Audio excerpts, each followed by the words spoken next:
ആശ്വാസം നേടാം. ഹൃത്തിനുള്ളിൽ ജീവൻ നൽകും വചനം, തിരുവചനം. യേശുവിൽ ഏറ്റവും പ്രിയപ്പെട്ട എൻ്റെ സഹോദരി സഹോദരന്മാരെ, പുതിയ വർഷത്തിൻ്റെ എല്ലാ ഭാവങ്ങളും പ്രാർത്ഥനയും ആശംസകളും നേരുന്നു. ലോകം മുഴുവനിലും ഒരു പുതിയ വർഷം കടന്നു വരികയാണ്. 2018 വരവേൽക്കാൻ ഭൂമിയിലെ സകല ജനങ്ങളും ഒരുങ്ങിക്കഴിഞ്ഞു. എല്ലായിടത്തും ആഹ്ലാദങ്ങളും പടക്കം പൊട്ടിക്കലുകളും സന്തോഷങ്ങളും പാട്ടും ആനന്ദ നൃത്തങ്ങളുമൊക്കെയാണ്. അതാ ഒരു പുതിയത് ജനം പ്രതീക്ഷിക്കുക. എന്തൊക്കെയോ പുതിയ കാര്യങ്ങൾ സംഭവിക്കാൻ പോകുന്നു എന്നൊരു തോന്നൽ. തെറ്റല്ല പ്രിയപ്പെട്ടവരെ, ദൈവത്തിന് നമ്മളോട് പറയാനുള്ളത് ഇത് തന്നെയാണ്. വെളിപാടിന്റെ പുസ്തകം 21-ാം അധ്യായം 5-ാമത്തെ തിരുവചനത്തിൽ അവിടെ നിന്ന് പറയുന്നു, ബിഹോൾഡ് ഐ റിന്യൂ എവ്രിതിങ്. ഇതാ ഞാൻ സകലതും നവീകരിക്കാൻ പോകുന്നു. സർവശക്തനായ ദൈവം, കാരുണ്യവാനായ ദൈവം, സ്നേഹമാത്രമായ ദൈവം, നമ്മുടെ വേദനകളും കഷ്ടപ്പാടുകളും ദുഃഖങ്ങളും ദുരിതങ്ങളും നന്നായിട്ട് അറിയാവുന്ന ദൈവം, എന്നും രക്ഷിക്കാൻ മാത്രം അറിയാവുന്ന ദൈവം, എന്നും സുഖപ്പെടുത്താൻ മാത്രം അറിയാവുന്ന ദൈവം, മുറിവേറ്റതിനെ ഞാൻ വെച്ച് കെട്ടുമെന്ന് പറഞ്ഞ ദൈവം, തകർന്നതിനെ ഞാൻ പുനരുദ്ധരിക്കുമെന്ന് പറഞ്ഞ ദൈവം, ചതഞ്ഞ ഞാങ്ങണ ഞാൻ ഒടിക്കത്തില്ലെന്ന് പറഞ്ഞ ദൈവം, പുകഞ്ഞ തിരിയെ ഞാൻ കെടുത്തുകയില്ല എന്ന് വാക്ക് പറഞ്ഞ നമ്മുടെ ദൈവം, നമ്മുടെ അപ്പൻ, സ്വർഗത്തിലെ നമ്മുടെ ദൈവം, വെളിപാട് പുസ്തകം 21:5 പറയുന്നു, ഇതാ ഞാൻ സകലതും നവീകരിക്കുന്നു. എല്ലാറ്റിനെയും ഞാൻ പുതിയതാക്കാൻ പോകുകയാണ്. പഴയതെല്ലാം കടന്നു പോകുകയാണ്. പഴയതിനെല്ലാം ഞാൻ എടുത്ത് ദൂരെ കളയാൻ പോകുകയാണ്. നിന്റെ ജീവിതത്തെ ഞാൻ ചേഞ്ച് ചെയ്യാൻ പോകുകയാണ്. നിന്റെ കുടുംബത്തിലേക്ക് ഞാൻ ഇറങ്ങി വരാൻ പോകുകയാണ്. രാജാവായി ഞാൻ വരാൻ പോകുകയാണ്. കർത്താവായി ഞാൻ വരാൻ പോകുകയാണ്. വിടിവിക്കുന്ന ദൈവമായി ഞാൻ വരാൻ പോകുകയാണ്. നിന്റെ ഇരുട്ടിനെ മാറ്റുന്ന വെളിച്ചമായി ഞാൻ വരാൻ പോകുകയാണ്. നിന്റെ രോഗത്തെ എടുത്തു മാറ്റുന്ന സൗഖ്യദായകനായി ഞാൻ വരാൻ പോകുകയാണ്. നിന്റെ കടബാധ്യതയെ മാറ്റി നീ മറ്റുള്ളവർക്ക് കടം കൊടുക്കുന്ന വിധത്തിൽ നിന്നെ അനുഗ്രഹിക്കുന്നവനായി ഞാൻ വരാൻ പോകുകയാണ്. പഠിക്കാൻ വിഷമിക്കുന്ന കുഞ്ഞെ, നിന്റെ ജ്ഞാനമായി ഞാൻ വരാൻ പോകുകയാണ്. കുടുംബത്തിൽ സമാധാനമില്ലാതെ വിഷമിക്കുന്ന മകളെ, നിന്റെ കുടുംബത്തിന്റെ സമാധാനമായി ഞാൻ വരാൻ പോകുകയാണ്. നിനക്ക് എന്താണോ ആവശ്യം, എവിടെയാണോ നീ വേദനിക്കുന്നത്, അവിടെ അതിൻ്റെ ഉത്തരമായി ഞാൻ വരാൻ പോകുകയാണ്. അതുകൊണ്ടാണ് പ്രിയപ്പെട്ടവരെ, ദൈവത്തിന്റെ വചനം ഇങ്ങനെ പറയുന്നു. യെശയ്യായുടെ പുസ്തകം 43-ാം അധ്യായത്തിന്റെ 18-ാമത്തെ തിരുവചനം പറയുന്നു, പഴയ കാര്യങ്ങൾ നിങ്ങൾ ഇനി ഓർക്കണ്ട, അതിനെ നിങ്ങൾ പരിഗണിക്കണ്ട, അതിനെ നിങ്ങൾ മനസ്സിൽ വയ്ക്കണ്ട. ഇതാ ഞാൻ പുതിയത് ചെയ്യാൻ പോകുന്നു. പഴയതിനെ നിങ്ങൾ ഓർക്കണ്ട. അയ്യോ ഞാൻ വ്യഭിചാരത്തിൽ വീണുപോയി, അയ്യോ ഞാൻ ബ്ലൂ ഫിലിം കണ്ടു, അയ്യോ ഞാനൊരു അബോർഷൻ ചെയ്തു പോയി, അയ്യോ ഞാൻ എൻ്റെ ജീവിത പങ്കാളിയെ വഞ്ചിച്ചു, അയ്യോ ഞാൻ ജോലി സ്ഥലത്ത് എന്തൊക്കെയോ കാണിച്ചു കൂട്ടി. ഇങ്ങനെ പ്രിയപ്പെട്ടവരെ, അയ്യോ ഞാൻ 9-ാം ക്ലാസ്സിൽ നന്നായിട്ട് പഠിച്ചില്ല, അയ്യോ ഞാൻ സ്കൂളിൽ പഠിക്കുമ്പോൾ കുറച്ചുകൂടെ നന്നായിട്ട് പഠിച്ചിരുന്നെങ്കിൽ. പ്രിയപ്പെട്ടവരെ, ഇനി എന്ത് പ്രയോജനം? അതുകൊണ്ട് കർത്താവ് പറയാണ്, പഴയ കാര്യങ്ങൾ നിങ്ങൾ ഓർക്കണ്ട, അത് നിങ്ങളുടെ മനസ്സിൽ വരണ്ട. എൻ്റെ കയ്യിൽ അതിനേക്കാൾ നല്ലൊരു കാര്യം ഇരിപ്പുണ്ട്. I have A plan for your life, A plan of prosperity and blessing. എനിക്ക് നിന്നെക്കുറിച്ചൊരു പദ്ധതിയുണ്ട്. അത് നിന്റെ നാശത്തിനല്ല, നിന്റെ ക്ഷേമത്തിനുള്ള പദ്ധതി, നിനക്ക് ശുഭകരമായ ഭാവിയും പ്രത്യാശയും തരുന്ന പദ്ധതി. ഇത് സ്വർഗത്തിന്റെ പ്ലാനാണ് മകനെ, ഇത് സ്വർഗത്തിന്റെ പദ്ധതിയാണ് മകളെ. നിന്നെ ഞാൻ തള്ളിക്കളയത്തില്ല, നിന്നെ ഞാൻ കൈവിടത്തില്ല, നിന്നെ ഞാൻ വഴിക്കിട്ടേച്ച് പോകത്തില്ല. നിന്നെ ഞാൻ തോളിലെടുക്കും, നിന്നെ ഞാൻ ജോർദാൻ നദി കടത്തും, നിന്നെ ഞാൻ ചെങ്കടൽ കടത്തും, നിന്നെ ഞാൻ അക്കരെ എത്തിക്കും, നിന്നെ ഞാൻ എത്തിക്കേണ്ട സ്ഥലത്ത് എത്തിക്കുക തന്നെ ചെയ്യും. You will reach your destination point. My grace is sufficient for you. നിനക്കെന്റെ കൃപ മതി. My grace, my grace, my grace. നിനക്കെന്റെ കൃപ മതി. കൃപ കൃപ കൃപ. ഈ പുതിയ വർഷം മുഴുവൻ നിനക്ക് ഞാൻ എൻ്റെ കൃപ തരും. കൃപ നിന്നെ പൊതിയും. കൃപ നിന്റെ ഭവനത്തിലൂടെ കറങ്ങി നടക്കും. കൃപ നിന്റെ വേദനയിലേക്ക് ഇറങ്ങി വരും. കൃപ നിന്റെ ദുഃഖത്തിലേക്ക് ഇറങ്ങി വരും. കൃപ നിന്റെ ബന്ധനത്തിലേക്ക് ഇറങ്ങി വരും. നീ എൻ്റെ ശക്തി കാണുന്ന വർഷമാണിത്. ഏതാനും കാര്യങ്ങൾ നമ്മൾ ഇതുമായിട്ട് ബന്ധപ്പെട്ട് ചിന്തിക്കുകയാണ് പ്രിയപ്പെട്ടവരെ. ഒന്നാമതായിട്ട്, ഒരു പുതിയ ഉടമ്പടിയിലേക്ക് ദൈവം നമ്മളെ കൊണ്ടുവരികയാണ്. ശരിക്കും പറഞ്ഞാൽ ഈ 2018 ദൈവം നമ്മളെ പുതിയ ഉടമ്പടിയിലേക്ക് കൊണ്ടുവന്നത്. അത് 2000 വർഷങ്ങൾക്ക് മുമ്പാണ്. പക്ഷെ ഇവിടെ എന്താണ് പ്രസക്തി എന്ന് ചോദിച്ചാൽ, പ്രിയപ്പെട്ടവരെ, വേദനിപ്പിക്കുന്നൊരു കാര്യമാണിത്. എന്താണെന്നറിയാമോ? പല സ്ഥലത്തും സുവിശേഷമായിട്ട് പോകുമ്പോൾ വർഷങ്ങളായിട്ട് പ്രാർത്ഥിക്കുന്ന നല്ല ക്രിസ്തീയ കുടുംബത്തിൽ ജനിച്ച എന്തൊരു സുവിശേഷം പറയുന്നവർ പോലും ഞാൻ കണ്ടിട്ടുണ്ട്. എടുപ്പിച്ച് പറയുകയാണ്, എടുത്തതിനെ ഞാനത് പറയുകയാണ്, കടുപ്പിച്ച് പറയുകയാണ്. കാരണം ധ്യാന ഗുരുക്കന്മാർ പോലും എന്ന് ഞാൻ തുറന്നു പറയാണ്, പലപ്പോഴും പഴയ നിയമം കെട്ടിപ്പിടിച്ചുകൊണ്ടിരിക്കുന്നതാണ് കാണുന്നത്. പുതിയ ഉടമ്പടിയിലേക്ക് അവർ അറിഞ്ഞോ അറിയാതെയോ വരുന്നില്ല. അറിയാതെ എന്നാണ് പറയാൻ ഞാൻ ആഗ്രഹിക്കുന്നത്. കാരണം അതറിഞ്ഞാൽ നമ്മൾ സന്തോഷം കൊണ്ട് കുതിച്ചു ചാടും. പഴയതല്ല പ്രിയപ്പെട്ടവരെ, പുതിയതാണ്. ദൈവത്തിൻ്റെ വചനം ഹെബ്രായർക്ക് എഴുതിയ ലേഖനം 10-ാം അധ്യായത്തിൻ്റെ 16-ാമത്തെ വാക്യത്തിൽ ഇങ്ങനെയാണ് പറയുന്നത്: ആ ദിവസങ്ങൾക്ക് ശേഷം ഞാൻ അവരുമായി ചെയ്യുന്ന ഉടമ്പടി ഇതാണ്, എൻ്റെ നിയമം ഞാൻ അവരുടെ ഹൃദയങ്ങൾക്ക് നൽകും, അവരുടെ മനസ്സിൽ അത് ഞാൻ ആലേഖനം ചെയ്യും. കർത്താവ് വീണ്ടും പറയുന്നു, അവരുടെ പാപങ്ങളും ദുഷ്കൃത്യങ്ങളും ഞാൻ ഇനി ഒരു കാരണവശാലും ഓർമ്മിക്കുകയില്ല. Hallelujah, hallelujah, hallelujah. ഇതാണ് പുതിയ ഉടമ്പടി. ദൈവത്തിൻ്റെ വചനം നമ്മുടെ ഹൃദയങ്ങളിൽ ദൈവം തന്നെ എഴുതി വയ്ക്കും. ദൈവം പറയാണ്, അവരുടെ മനസ്സുകളിൽ ഞാനത് നിറയ്ക്കും. അവരുടെ പാപങ്ങളും വീഴ്ചകളും ദുഷ്പ്രവൃത്തികളും ഞാൻ ഇനി ഒരു കാരണവശാലും ഓർമ്മിക്കുകയില്ല. ഈശോയിൽ ഏറ്റവും പ്രിയപ്പെട്ടവരെ, പഴയ നിയമത്തിൽ ദൈവം കൽപ്പന കൊടുത്തത് കൽപ്പലകകളിലാണ്.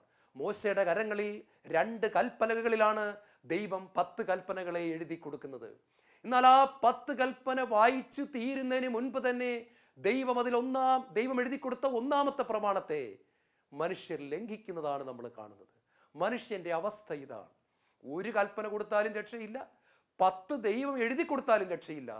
കൽപ്പലകകളിൽ എഴുതി കൊടുക്കപ്പെട്ട കൽപ്പനകളെ അനുസരിക്കാൻ സാധിക്കാതെ മനുഷ്യൻ തോറ്റുപോകുന്നു.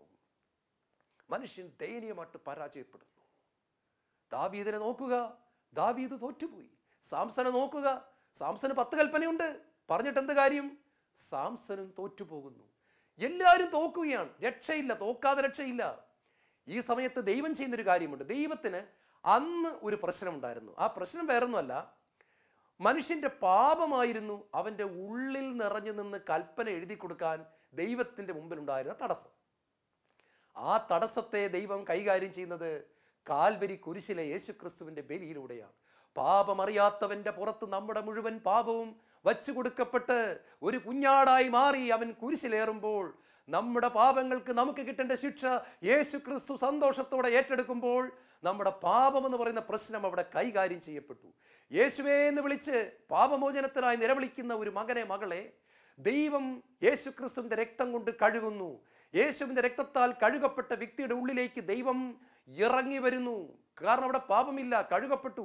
അവിടെ ദൈവം ഇറങ്ങി വന്ന് ദൈവത്തിൻ്റെ കൽപ്പന അവൻ്റെ ഹൃദയത്തിൽ എഴുതുന്നു, അവളുടെ ഹൃദയത്തിൽ എഴുതുന്നു, മനസ്സിൽ എഴുതി വയ്ക്കുന്നു. ദൈവം ആ വ്യക്തിയിൽ നിറഞ്ഞു നിന്നുകൊണ്ട് ദൈവത്തിൻ്റെ പ്രവൃത്തികൾ ചെയ്യാൻ ആരംഭിക്കുന്നു. വിശുദ്ധ ജീവിതം അവിടെ സംഭവിക്കുന്നു. പ്രിയപ്പെട്ടവരെ, പക്ഷെ ഒത്തിരി പേര് ഇത് അറിഞ്ഞിട്ടില്ല. അങ്ങോട്ട് നോക്കരുത്, ഇങ്ങോട്ട് നോക്കരുത്, ചരിഞ്ഞ് നിൽക്കരുത്, നിവർന്ന് നിൽക്കരുത്, ഇത്ര മണിക്കൂറേ ഉറങ്ങാവുള്ളൂ, രാവിലെ 4 മണിക്ക് എഴുന്നേറ്റില്ലേ ദൈവം കോപിക്കും, ദിവസവും അരമണിക്കൂർ നമ്മൾ ബൈബിൾ വായിച്ചില്ലേ കർത്താവിന് ദേഷ്യം വരും. ഇങ്ങനെയൊക്കെ എന്തെല്ലാം നിയമങ്ങളാണ് പ്രിയപ്പെട്ടത്. ഞായറാഴ്ച ടെലിഫോൺ ചെയ്യാൻ പാടില്ല. നമ്മളൊന്ന് ആലോചിച്ച് നോക്കി, നമുക്ക് ഇങ്ങനെ ജീവിക്കാനാണോ യേശു ക്രിസ്തു കടന്നു വന്നത്? അതാ ഞാൻ നേരത്തെ പറഞ്ഞത്, പഴയ ഉടമ്പടിയുടെ കീഴിലാണ് ഒരുപാട് ആൾക്കാർ ജീവിക്കുന്നത്. പുതിയ ഉടമ്പടി എന്ന് പറയുന്നത് സന്തോഷത്തിൻ്റെതാണ്, സമാധാനത്തിൻ്റെതാണ്, സ്നേഹത്തിൻ്റെതാണ്. ഇവിടെ ദൈവം ആഗ്രഹിക്കുന്ന ഒരു കാര്യമുണ്ട്. ഈ പുതിയ ഉടമ്പടി എന്ന് പറയുന്നത്, ഉദാഹരണം പറഞ്ഞാൽ പ്രിയപ്പെട്ട, ഞാനതിൻ്റെ പെട്ടെന്ന് മനസ്സിലാകുന്ന ഒരു ഭാഷ പറയാം. ഇപ്പോൾ ഉദാഹരണം പറയാം, ഒരു പുസ്തകത്തിൽ എഴുതി വച്ചിരിക്കുകയാണ്, ഒരു ഭർത്താവ് രാവിലെ 8 മണിയാകുമ്പോൾ ഭാര്യയുടെ ഇടത്തെ കവിളിൽ ഒരു ചുംബനം കൊടുക്കണം, വൈകുന്നേരം 4 മണിയാകുമ്പോൾ ഭാര്യ ഭർത്താവിൻ്റെ വലത്തെ കവിളിൽ ഒരു ചുംബനം കൊടുക്കണം. പ്രിയപ്പെട്ടവരെ, കേൾക്കുമ്പോൾ തന്നെ നമുക്ക് ചിരി വരുന്നുണ്ട്. ഇങ്ങനത്തെ ഒരു പുസ്തകം വായിച്ചാണ് ഒരു ഭാര്യ ഭർത്താവിനെ സ്നേഹിക്കുന്നെങ്കിൽ, ഒരു ഭർത്താവ് ഭാര്യയെ സ്നേഹിക്കുന്നെങ്കിൽ, വീണ്ടും അവിടെ എഴുതി വെച്ചിരിക്കുക, ചൊവ്വാഴ്ച രാവിലെ ഉപ്പുമാവ് ഉണ്ടാക്കി കൊടുക്കണം, ബുധനാഴ്ച രാവിലെ ഇഡലി സാമ്പാറും ഉണ്ടാക്കി കൊടുക്കണം. ഇത് തെറ്റാൻ പാടില്ല. പ്രിയപ്പെട്ടവരെ, ജീവിക്കാൻ പറ്റുമോ? ഈ ജീവിതം എന്തൊരു അസ്വസ്ഥത നിറഞ്ഞായിരിക്കും, പരമ ബോറായിരിക്കും. ഇതാണ് പഴയ നിയമത്തിൽ സംഭവിച്ചത്. ഭാരമാണ്, ഭാരപ്പെടുത്തുന്നൊരു കാര്യമാണ്. പുതിയ നിയമത്തിൽ കർത്താവ് നിയമത്തിൻ്റെ അപ്പുറത്തേക്ക് നമ്മളെ കൊണ്ടുപോകുന്നു. സ്നേഹത്താൽ ഒരു ഭർത്താവ് ഭാര്യയ്ക്ക് ചുംബനം കൊടുക്കുന്നത് നിയമം നോക്കിയിട്ടല്ല, സ്നേഹത്താലാണ്. ഒരു ഭാര്യ ഭർത്താവിന് നല്ല രുചിയുള്ള ആഹാരം ഉണ്ടാക്കി കൊടുക്കുന്നത് നിയമത്താലല്ല, സ്നേഹത്താലാണ്. ഒരു ഭാര്യ കുഞ്ഞുങ്ങൾക്കും ഭർത്താവിനും വേണ്ടി എരിഞ്ഞു തീരുന്നത് നിയമം നോക്കിയിട്ടല്ല, സ്നേഹത്താലാണ്. കുഞ്ഞുങ്ങളെ പഠിപ്പിച്ച് വലുതാക്കാൻ ഒരു അപ്പനും അമ്മയും കഷ്ടപ്പെടുന്നത് നിയമം നോക്കിയിട്ടല്ല, പുസ്തകം വായിച്ചിട്ടല്ല, സ്നേഹത്താൽ പ്രേരിതരായി. ഒരമ്മ കുഞ്ഞിന് മുലപ്പാൽ കൊടുക്കുന്നത് ബുക്കിൽ എഴുതി വെച്ചതുകൊണ്ടല്ല, സ്നേഹത്താൽ പ്രേരിതരായി. പ്രിയപ്പെട്ടവരെ, നമ്മൾ ഓർക്കണം. ഞാൻ ഈ അടുത്ത നാളിൽ ഒരു പത്രത്തിൽ വായിച്ചു, കേരളത്തിലെ ഒരു യുവ ഡോക്ടർ, ഗവൺമെന്റ് ജോലിയുള്ള ഡോക്ടറാണ്. അദ്ദേഹം ജോലി സമയം കഴിഞ്ഞിട്ടും, അങ്കമാലിക്ക് അടുത്താണെന്നാണ് എൻ്റെ ഓർമ്മ, ജോലി സമയം കഴിഞ്ഞിട്ടും അദ്ദേഹം ഗവൺമെന്റ് ആശുപത്രിയിൽ ഇരുന്ന് രോഗികളെ നോക്കുന്നു. തീരെ പാവപ്പെട്ടവർ വരുമ്പോൾ ആന്റിബയോട്ടിക്കുകൾ പോലെയുള്ള വിലയുള്ള മരുന്ന് വാങ്ങിക്കാൻ സ്വന്തം പോക്കറ്റിൽ നിന്ന് അങ്ങോട്ടെടുത്ത് കൊടുക്കുന്നു രോഗിക്ക്. ഇത് എവിടെയെങ്കിലും കേട്ടിട്ടുണ്ടോ? ആ ഡോക്ടറിനെ ഗവൺമെന്റ് ട്രാൻസ്ഫർ ചെയ്യാൻ ശ്രമിച്ചപ്പോൾ നാട്ടുകാരെല്ലാം കൂടി റോഡിൽ കുത്തിയിരുന്ന് സമരം ചെയ്യുന്നു. ഓട്ടോറിക്ഷ ഓടിക്കുന്ന സഹോദരന്മാരും വീട്ടമ്മമാരും എല്ലാം കൂടെ സമരം ചെയ്യുന്നു. ഞങ്ങളുടെ ഡോക്ടറിനെ ഇവിടുന്ന് മാറ്റാൻ പറ്റത്തില്ല. പ്രിയപ്പെട്ടവരൊന്ന് ഓർത്തു നോക്കി, ഈ കാലഘട്ടത്തിൽ സംഭവിക്കുന്നൊരു കാര്യമാണോ? ഒരു ഡോക്ടർക്ക് തൻ്റെ രോഗികളോട് യഥാർത്ഥ സ്നേഹമുണ്ടായപ്പോൾ അത് നിയമത്തെ മറികടക്കുകയാണ്. ഒരു ഡോക്ടർക്ക് 1:30 മണി വരെ ഉച്ചയ്ക്ക് ഓപ്പിലിരുന്നാൽ മതിയായിരിക്കാം, പക്ഷെ ഡോക്ടർ വൈകിട്ട് 5 വരെ ഇരിക്കുകയാണ്. സ്നേഹം, സ്നേഹം, സ്നേഹം. നിയമമെല്ലാം കാറ്റിൽ പറക്കുന്നു, സ്നേഹത്താൽ പ്രേരിതനായി മുന്നോട്ട് പോകുന്നു. പ്രിയപ്പെട്ടവരെ, ഇതുപോലെയാണ് ദൈവത്തിൻ്റെ സ്നേഹം നിറഞ്ഞു കഴിയുമ്പോൾ നിയമത്തിൻ്റെ അപ്പുറത്തേക്ക് കാര്യങ്ങൾ പോയി ഒരു ഒഴുക്കവിടെ ഉണ്ടാകുകയാണ്, ഒരു സന്തോഷം ഉണ്ടാകുകയാണ്, ഒരു പിടുത്തം ഉണ്ടാകുന്നില്ല, ഒരു ബലം പിടുത്തം ഉണ്ടാകുന്നില്ല, പകരം ഒഴുക്കാണ്. നമ്മൾ കണ്ടിട്ടില്ല ഈ ബോർവെല്ല്, നമ്മളിങ്ങനെ അതിൻ്റെ ഹാൻഡിൽ ഇട്ടിങ്ങനെ അടിക്കണം. എന്തുമാത്രം അടിച്ചു കഴിയുമ്പോഴാണ് ഈ വെള്ളം വരുന്നത് പുറത്തേക്ക്. അതേസമയം ടാപ്പ് തുറക്കുമ്പോഴോ അല്ലെങ്കിൽ മഴ പെയ്യുമ്പോഴോ ഒന്നുമില്ല. മഴയത്തോട്ട് ഇറങ്ങി നിൽക്കുന്ന കാര്യം ഒന്ന് ആലോചിച്ച് നോക്കിയേ, ഒന്നുമില്ല, വെള്ളം വരികയാണ്. ഇതുപോലെയാണ് പ്രിയപ്പെട്ടവരെ, ഇതാണ് പുതിയ ഉടമ്പടി എന്ന് പറയുന്നത്. പഴയ ആ ഉടമ്പടിയിൽ നിന്ന് മാറ്റി യേശു നമ്മളെ പുതിയതാക്കുന്നു. ഇത് 2018 നമ്മൾ തിരിച്ചറിയണമെന്ന് നമ്മുടെ സ്വർഗത്തിലെ നമ്മുടെ പൊന്നു പിതാവ് ആഗ്രഹിക്കുകയാണ്. അവിടെ നിന്ന് ഈശോയിലൂടെ നമുക്ക് തന്ന ഒരു മതത്തിൻ്റെ അപ്പുറത്തേക്ക് നീളുന്ന ദൈവമായിട്ടുള്ള ആഴമേറിയ സ്നേഹബന്ധം, ദൈവത്തെ കെട്ടിപ്പിടിച്ച് നടക്കാൻ പറ്റുന്ന അവസ്ഥ, ദൈവത്തിൻ്റെ മടിയിൽ കയറിയിരിക്കാൻ പറ്റുന്ന അവസ്ഥ, ദൈവത്തിൻ്റെ മുഖത്ത് ഉമ്മ കൊടുക്കാൻ പറ്റുന്ന അവസ്ഥ, ഇൻറ്റിമസി എന്നാ പറയുന്നത്. എൻ്റെ മുഴുവൻ സ്വപ്നം ഇതാ പ്രിയപ്പെട്ടവരെ. യേശു ക്രിസ്തുവിനെ അറിഞ്ഞത് മുതൽ എൻ്റെ മനസ്സ് മുഴുവൻ പെട്ടയ്ക്കുകയാണ്. എൻ്റെ കർത്താവിനെ എനിക്ക് കൂടുതൽ അറിയണം, അവനെ കൂടുതൽ ആഴത്തിൽ സ്നേഹിക്കാൻ പറ്റണം, അവൻ്റെ മുഖത്ത് എപ്പോഴും ഉമ്മ കൊടുക്കാൻ പറ്റണം, ഒട്ടി നടക്കുന്നൊരു അനുഭവം ഉണ്ടാകണം. ഇതാണ് പുതിയ ഉടമ്പടിയിലൂടെ ദൈവം നമ്മുടെ മുൻപിലേക്ക് വച്ചു നീട്ടുന്നത്. അടുത്തതായിട്ട് നമ്മൾ ചിന്തിക്കുന്നത്, ദൈവം ഈ പുതിയ വർഷത്തിൽ ഒരു പുതിയ ജീവിത രീതിയിലേക്ക് നമ്മളെ കൂട്ടിക്കൊണ്ടു പോവുകയാണ്. ഞാൻ നിങ്ങളെ യോഹന്നാന്റെ സുവിശേഷത്തിലൂടെ ഒന്ന് കൊണ്ടുപോവുകയാണ്. അവിടെ 2-ാമത്തെ അധ്യായത്തിൽ നമ്മൾ കാണുന്നു, കാനായിലെ കല്യാണ വീട്ടിൽ വെള്ളം വീഞ്ഞാക്കപ്പെടുന്നു. ഒറ്റ കാര്യം മാത്രം ഞാൻ പറയാൻ ആഗ്രഹിക്കുകയാണ്.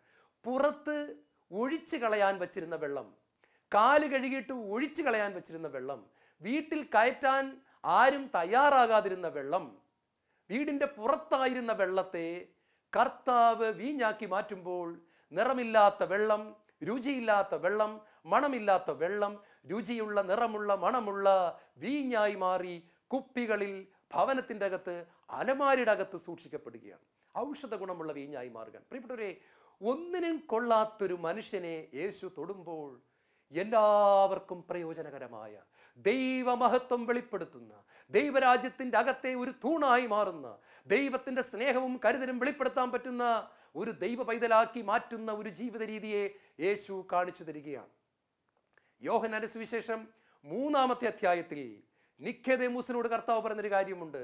നിക്കോദേമൂസേ, നിനക്ക് അമ്മയുടെ ഗർഭപാത്രത്തിൽ കുഞ്ഞ് ജനിക്കുന്നതും പിന്നീട് 9 മാസം കഴിയുമ്പോൾ അമ്മ ആ കുഞ്ഞിനെ പ്രസവിക്കുന്നതുമല്ലേ നീ കേട്ടിട്ടുള്ളൂ. ഇങ്ങനത്തെ ഒരു ജനനത്തെക്കുറിച്ചല്ലേ നീ കേട്ടിട്ടുള്ളൂ. എന്നാൽ മറ്റൊരു ജീവിത രീതി ഞാൻ പറഞ്ഞു തരാൻ പോവുകയാണ്. ഒരു ഉന്നതത്തിൽ നിന്നൊരു ജനനമുണ്ട്. നീ ഭൂമിയിൽ നിന്ന് മാത്രം ജനിച്ചവനാണെങ്കിൽ നീ എന്നും ഭൗമികനായിരിക്കും. നീ എന്നും ഭൂമിയുടെ കാര്യം മാത്രം ആലോചിച്ചുകൊണ്ടിരിക്കും. നീ എന്നും ജഡികനായിരിക്കും. നിനക്ക് ആത്മീയനാകണമെങ്കിൽ നീ സ്വർഗത്തിൽ നിന്ന് ജനിക്കണം. ദൈവം നിന്റെ അപ്പനായി മാറണം. വചനത്താൽ ആത്മാവിനാൽ നീ വീണ്ടും ജനിക്കണം. നീ ദൈവത്തിൽ നിന്ന് പ്രാപിച്ചെടുക്കുന്ന ഒരു ജനനം നിന്റെ ജീവിതത്തിൽ ഉണ്ടാകണം. പ്രിയപ്പെട്ടവരെ, അന്ന് വരെ ഇങ്ങനൊരു ജനനം ആരും കേട്ടിട്ടില്ല. അടുത്ത അധ്യായം യോഹന്നാന്റെ സുവിശേഷം 4-ാമത്തെ അധ്യായത്തിൽ 5 ഭർത്താക്കന്മാരോടൊപ്പം ജീവിച്ച് കൊതി തീരാത്തവൾ 6-മതൊരുത്തൻ്റെ കൂടെ താമസിക്കുമ്പോൾ അവൾക്ക് ജീവജലം കൊടുത്ത് അവളെ മിഷനറിയാക്കി മാറ്റുകയാണ്. അത്ഭുതമാണ്. ഒരു പ്രദേശം മുഴുവൻ യേശു ക്രിസ്തുവിലേക്ക് കടന്നു വരത്തക്ക തരത്തിൽ അവളുടെ ജീവിതത്തെ മാറ്റിമറിക്കാൻ എങ്ങനെ കർത്താവിന് സാധിച്ചു? പ്രിയപ്പെട്ടവരെ, ഇതാണ് കർത്താവിൻ്റെ ഒരു സ്റ്റൈൽ എന്ന് പറയുന്നത്. ഒന്നിനും കൊള്ളാത്തവനെ മാറോട് ചേർത്ത് പിടിച്ച് രൂപാന്തരപ്പെടുത്തി ദൈവത്തിൻ്റെ മകനും മകളുമാക്കുന്ന കർത്താവിൻ്റെ വലിയ ആ സ്നേഹത്തെ ഓർത്ത് നമുക്ക് നന്ദി പറയാം. 5-ാമത്തെ അധ്യായത്തിൽ നമ്മൾ കാണുന്നത് 38 വർഷമായി തളർവാദ രോഗം ബാധിച്ചു കിടക്കുന്ന ഒരു മനുഷ്യനെ യേശു എഴുന്നേൽപ്പിച്ച് നടത്തുകയാണ്. അവിടെ കർത്താവ് ഒരു പുതിയ ജീവിത രീതി കൊണ്ടുവരുന്നുണ്ട്. എന്താണെന്നറിയാമോ?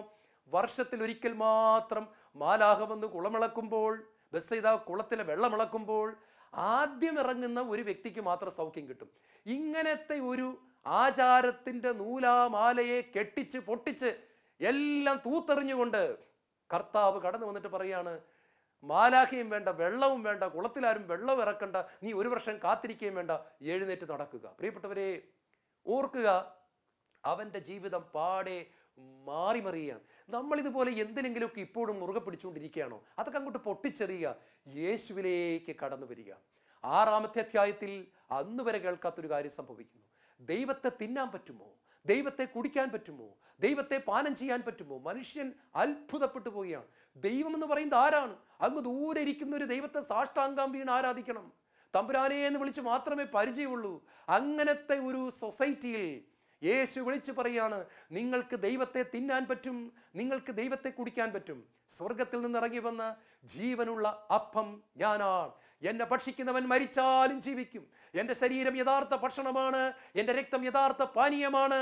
പ്രിയപ്പെട്ടവരെ, യേശു പറയാണ്, നിങ്ങൾക്ക് ദൈവത്തെ തിന്നാൻ സാധിക്കും, നിങ്ങൾക്ക് ദൈവത്തെ കുടിക്കാൻ സാധിക്കും, ദൈവത്തെ നിങ്ങൾക്ക് ഉള്ളിലാക്കാൻ പറ്റും, ദൈവം നിങ്ങളിൽ നിറഞ്ഞു നിൽക്കും.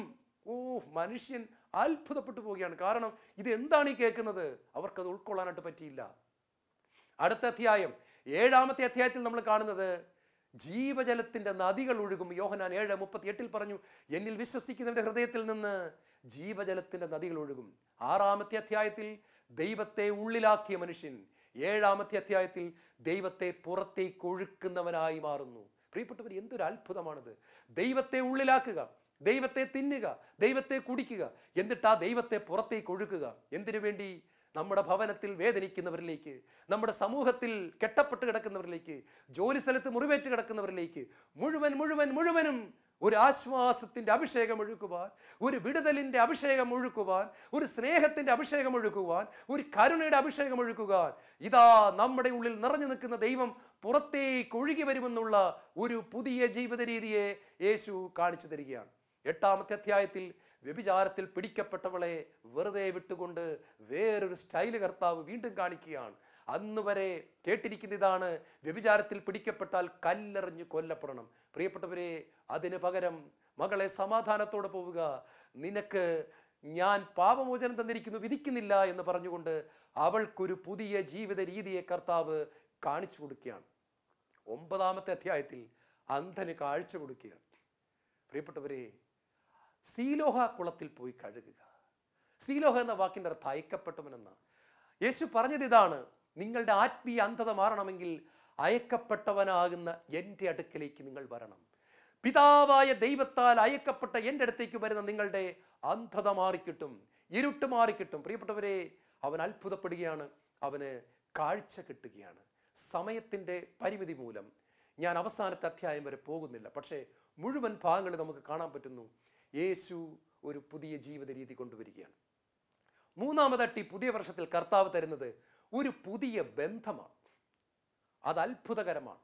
അതായത് യോഹന്നാന്റെ സുവിശേഷം 15-ാമത്തെ അധ്യായം അതിൻ്റെ 15-ാമത്തെ വാക്യത്തെ നമ്മളിങ്ങനെ കാണുന്നു, ഇനിമേൽ നിങ്ങളെ ഞാൻ ദാസരെന്ന് വിളിക്കുകയില്ല, സ്നേഹിതന്മാരെന്ന് വിളിക്കും. എത്ര അത്ഭുതമാണ്!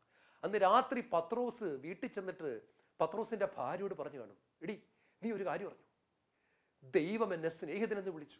ഒന്ന് ചുമ്മായിരിക്കും മനുഷ്യ, പിന്നെ ദൈവം നിങ്ങളെ സ്നേഹിതനെന്ന് വിളിക്കാൻ പോകല്ലേ? എടി അല്ലടി, സത്യമായിട്ടും എൻ്റെ തോളെ കൈയിട്ടുകൊണ്ട് നാഥൻ, അരുമനാഥൻ, വചനം മാംസമായവൻ, രൂപാന്തരമലയിൽ രൂപാന്തരപ്പെട്ട് ഞാൻ കണ്ടവൻ, ഇടിമിന്നലിന്റെ തേജസ്സോടെ വെളിപ്പെട്ട് നിന്നവൻ, 10,000 സൂര്യനേക്കാൾ പ്രകാശമുള്ള മുഖത്തോടുകൂടി താബോർ മലയിൽ രൂപാന്തരപ്പെട്ട് നിന്നവൻ, അവൻ ഇന്ന് എന്നോട് പറയുകയാണ്, നീ എൻ്റെ സ്നേഹിതനാണ്.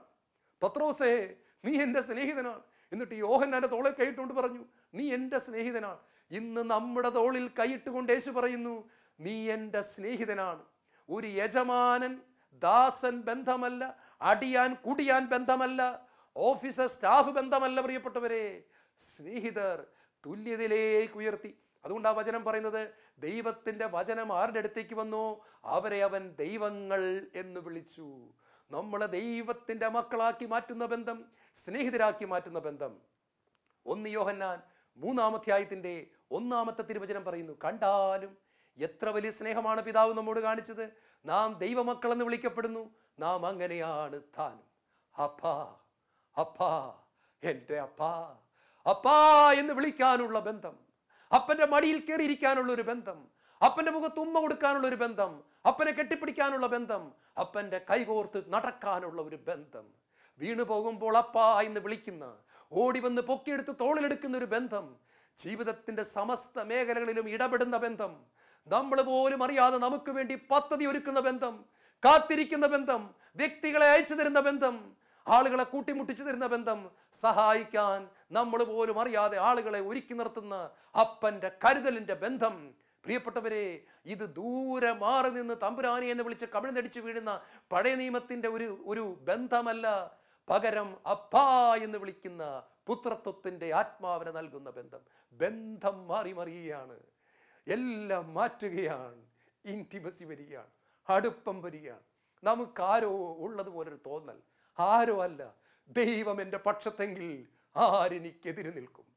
തൻ്റെ പ്രിയപ്പെട്ട മക്കളെ, ദൈവം നമ്മുടെ പക്ഷത്തെങ്കിൽ, തൻ്റെ ഏകജാതനെപ്പോലും നമുക്ക് തരാൻ മടി കാണിക്കാത്തവൻ, അവനോടുകൂടി സമസ്തവും നൽകാതിരിക്കുമെന്ന് വചനം ചോദിക്കുന്നുണ്ട്. ദൈവം നമ്മുടെ പക്ഷത്തേക്ക് വന്നു, യേശു ക്രിസ്തുവിലൂടെ ദൈവം എന്നും നമ്മുടെ പക്ഷത്തേക്ക് വന്നു. ഇനി കാലുമാറത്തില്ല ദൈവം, നമ്മൾ കാലുമാറായിരുന്നാൽ മതി. ദൈവം നിലയുറപ്പിച്ചു കഴിഞ്ഞു, ഉടമ്പടിക്ക് മാറ്റമില്ല, ഒരു പുതിയ ബന്ധം. അവസാനമായിട്ട് ദൈവം ഒരു പുതിയ മനുഷ്യനെ നമ്മളിൽ രൂപപ്പെടുത്തുകയാണ്. ദൈവം എന്തെങ്കിലുമൊക്കെ കാണിച്ചു കൂട്ടുകയല്ല, നമ്മളെ പുതിയ മനുഷ്യനാക്കി മാറ്റുകയാണ്. 2 കൊരിന്ത്യർ 5-ാം തിരുവചനം പറയുന്നു, യേശു ക്രിസ്തുവിലായിരിക്കുന്നവൻ ഒരു പുതിയ സൃഷ്ടിയാണ്, പഴയത് കടന്നുപോയി. അതേ പ്രിയപ്പെട്ടവരെ, ഒരു പുതിയ മനുഷ്യൻ. ശിമയോനെ അന്ത്രയോസ് യേശുവിൻ്റെ പക്കൽ കൂട്ടിക്കൊണ്ടുവരുമ്പോൾ, അന്ത്രയോസ് കൂട്ടിക്കൊണ്ടുവന്ന സഹോദരനായ ശിമയോന്റെ കണ്ണുകളിലേക്ക് സ്നേഹത്തോടെ നോക്കിക്കൊണ്ട് യേശു പറഞ്ഞു, ശിമയോനെ, നിന്നെ ഞാനൊരു പുതിയ മനുഷ്യനാക്കി മാറ്റും, നിന്റെ പേര് ഞാൻ മാറ്റും, നിന്റെ രൂപം ഞാൻ മാറ്റും, നിന്റെ ഭാവം ഞാൻ മാറ്റും, നിന്റെ ഡെസ്റ്റിനി ഞാൻ മാറ്റും, നിന്റെ സകലത് ഞാൻ മാറ്റിമറിക്കും. നീ പാറ എന്ന് വിളിക്കപ്പെടും, നീ ശിമയോനാണ്, നീ ഞാങ്ങണയാണ്, നീ ഒരു റീഡാണ്. ഏത് കൊച്ചു കാറ്റിലും താഴെ വീഴുന്ന ശിമയോനെ, നിന്നെ ഞാനൊരു പുതിയ മനുഷ്യനാക്കി മാറ്റും. കേപ്പാ പാറ എന്ന് ആളുകൾ നിന്നെ നോക്കി വിളിക്കത്തക്കവണ്ണം ഉറപ്പുള്ള, ബലമുള്ള ആത്മീയ വ്യക്തിത്വത്തിന്റെ ഉടമയാക്കി നിന്നെ ഞാൻ മാറ്റും.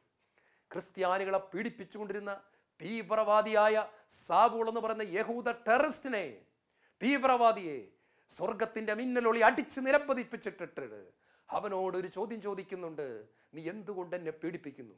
അവന്റെ പേര് മാറ്റി പുതിയ മനുഷ്യനാക്കി, പോൾ എന്നാക്കി മാറ്റി. പൗലോസ്, അതെ, നമ്മുടെ പൗലോസ് തന്നെ. ബൈബിളിന്റെ പുതിയ നിയമത്തിന്റെ പകുതിയിലധികം എഴുതുവാൻ ദൈവം കരങ്ങളിലെടുത്ത കൊച്ചു മനുഷ്യൻ, 14 ലേഖനങ്ങൾ എഴുതാൻ ദൈവം എടുത്തവൻ, അവനെ ദൈവം പുതിയതാക്കി മാറ്റി. മഗ്ദലനക്കാരത്തി ഒരു മറിയം ഉണ്ടായിരുന്നു. അവൾ ലോകത്തിന്റെയും ജഡത്തിന്റെയും സുഖങ്ങളുടെ പിന്നാലെ പോയിക്കൊണ്ടിരുന്നുള്ള, പാപത്തിന്റെ പിന്നാലെ പോയുള്ള അവളിൽ നിന്ന് 7 പിശാചുക്കളെ പുറത്താക്കിക്കൊണ്ട് വിശുദ്ധ മഗ്ദലന മറിയമാക്കി മാറ്റി. വ്യഭിചാരിയായിരുന്ന അഗസ്റ്റിൻ ഇന്ന് നമ്മളെ അനുഗ്രഹിച്ചുകൊണ്ട് അൾത്താരെ കയറിയിരിക്കുകയാണ്. പ്രിയപ്പെട്ടവരെ, ഒരു പുതിയ സൃഷ്ടിയാവുകയാണ്. നമ്മൾ ഒരു പുതിയ മനുഷ്യനാണ്. നമ്മൾ പഴയത് കടന്നുപോയി. ദൈവത്തിൻ്റെ പൊന്നുമകൻ, ദൈവത്തിൻ്റെ പൊന്നുമകൾ രാവിലെ കണ്ണാടിയിൽ മുഖം കഴുകുമ്പോൾ, മുടി ചീകുമ്പോൾ നെഞ്ചത്ത് കൈവച്ചുകൊണ്ട് പറയണം, ഞാൻ ദൈവത്തിൻ്റെ പൊന്നുമകൾ. ഒരു 10 പ്രാവശ്യം പറയാവോ? നിങ്ങൾ വ്യത്യാസം അറിയും. ഞാൻ ദൈവത്തിൻ്റെ പൊന്നുമകൻ, ഞാൻ ദൈവത്തിൻ്റെ പൊന്നുമകൾ, ഞാൻ ദൈവത്തിൻ്റെ പൊന്നുമകൻ, ഞാൻ ദൈവത്തിൻ്റെ പൊന്നുമകൾ. നമ്മളിൽ ഒരു ബബ്ലിംഗ്, ഒരു കുമിള പൊട്ടി അഭിഷേകം ഒഴുകുന്ന ഒരു അനുഭവം നമുക്കുണ്ടാകും. ജീവജലം ഒഴുകാൻ തുടങ്ങും. Anointing will come upon you. The mighty power of God will rest upon you.